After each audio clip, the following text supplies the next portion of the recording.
이영 목사님이십니다. 오늘도 계속하여 10계명 중 제9계명을 보겠습니다. 성경 출애굽기 20장 16절입니다. 내 이웃에 대하여 거짓 증거하지 말지니라. 아멘. 제9계명은 거짓말하지 말라는 계명입니다. 거짓말이란 사실대로 말하지 않고 정반대로 또는 가감하여 하는 말을 가리킵니다. 많은 사람들이 사실대로 말하면 나에게 불리할 때 서슴없이 거짓말을 합니다. 작게는 농담 삼아 하는 거짓말에서 크게는 하나님의 진리의 말씀을 왜곡 변질시키는 이단 사설까지 이 땅은 거짓말이 난무하는 세상이 되었습니다. 말은 그 사람을 대표하며 말할 때 그 사람이 표현되고 드러납니다. 야고보서 3장 2절에서는 우리가 다 실수가 많으니 만일 말에 실수가 없는 자면 곧 온전한 사람이라고 하셨습니다. 우리는 계속 말하면서 생활하고 있습니다. 그러나 우리의 말은 품질이 형편없는 것으로서 진실하지도 정확하지도 않고 은혜롭지도 못하며 하나님께 인정받지도 못하는 말이 대부분입니다. 우리 주 예수님은 진리이시며 그분의 말씀은 참되십니다. 그러나 사탄은 거짓이며 거짓의 아베로서 타락한 사람들을 통하여 거짓말, 악한 말을 퍼뜨립니다. 거짓의 반대는 진실입니다. 당신이 거짓을 말할 때 당신 자신은 거짓된 자가 되며 반대로 당신이 진실을 말할 때 당신 자신은 진실한 자가 되는 것입니다. 그러면 성경에서 사람들의 말이 결정적으로 변질되고 타락한 것은 언제부터입니까? 창세기 11장 1절에서는 온 땅의 사람들의 언어가 하나였다고 하셨습니다. 그러나 사람들이 하나님을 반역하는 일에 하나가 되어 바벨탑을 쌓고 자신들의 이름을 날려보자고 단합하여 설칠 때 하나님께서는 그들의 언어를 혼잡케 하여 서로가 상대방의 말을 알아듣지 못하게 하심으로써 사람들은 뿔뿔이 흩어지고 말았습니다. 그때 인간의 언어가 저주를 받아서 마치 유리그릇을 바위에 내리쳤을 때 산산조각이 나듯이 수백 수천 가지의 언어로 갈라지게 된 것입니다. 그 이후 사람들의 말은 거짓되고 공허하며 사람들은 입으로 서로 헐뜯으며 상처를 줌으로써 하나님께서 인간에게 주신 축복의 선물인 언어가 이제는 공해, 유해한 것이 되고 말았습니다. 바벨론의 원칙은 혼돈과 분열입니다.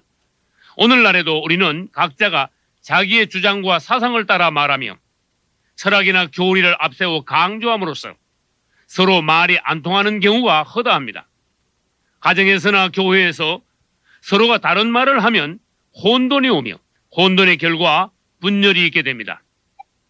우리 기독교 내에서도 그리스도인들이 같은 예수를 믿고 한 성경을 읽으면서도 말은 제각각하며 의견은 분분하여 기독교가 혼란하게 되고 교단은 수없이 분열되고 말았습니다.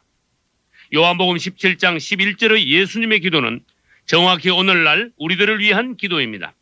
거룩하신 아버지여, 내게 주신 아버지의 이름으로 저희를 보전하사 우리와 같이 저희도 하나가 되게 하옵소서. 아멘.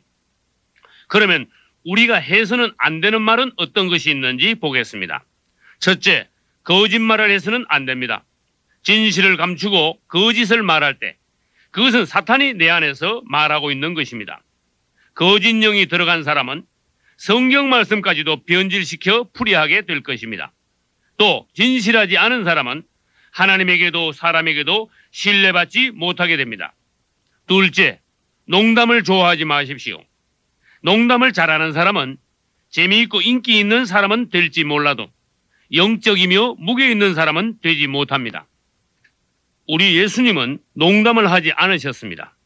무익한 한담도 삼가해야 합니다. 더구나 험담과 악담과 음담은 악하고 더러운 것이므로 입 밖에도 내지 말아야 합니다. 마태복음 12장 36, 7절에서 주님께서는 사람이 무슨 무익한 말을 하든지 심판날에 이에 대하여 신문을 받으리니 내 말로 의롭다함을 받고 내 말로 정죄함을 받으리라고 하셨습니다. 셋째, 일구이연해서는 안 됩니다. 사람이 견실하지 못하면 그 사람의 말도 이랬다 저랬다 합니다.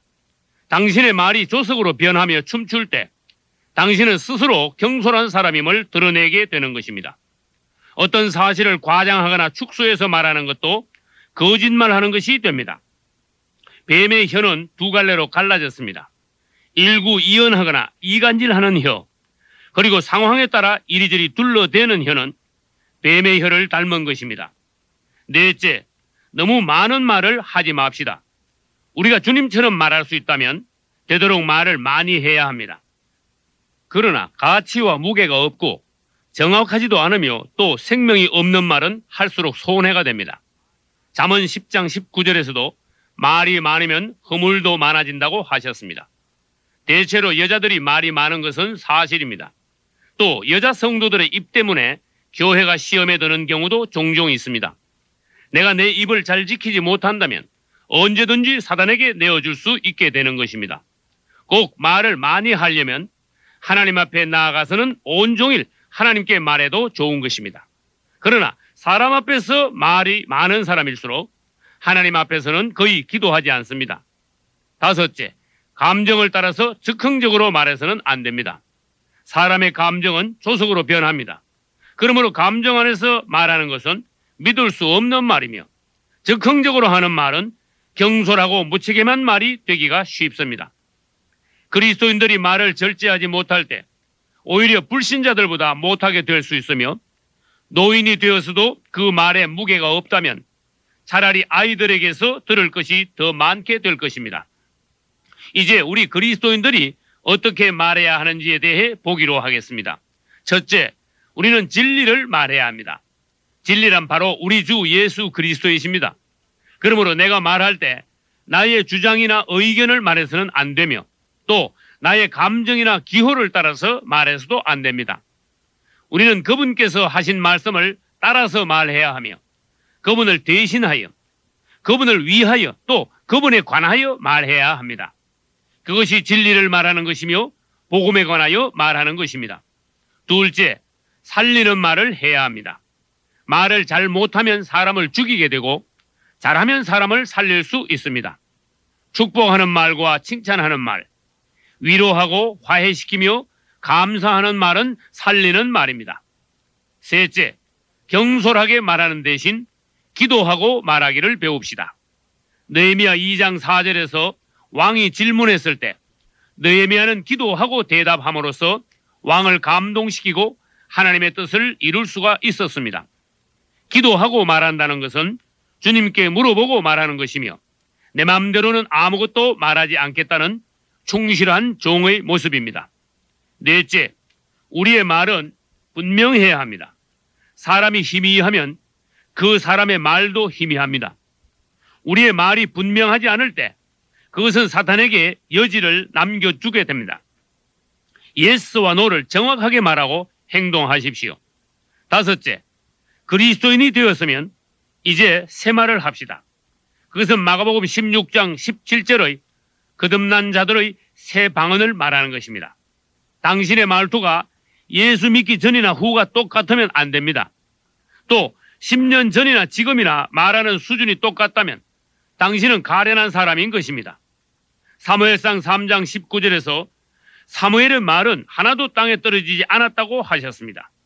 여러분의 기도와 말도 땅에 떨어지지 않고 하나님께서 인정하시고 지지하시며 하나님을 대언하는 말이 되시기를 예수님의 이름으로 축원합니다.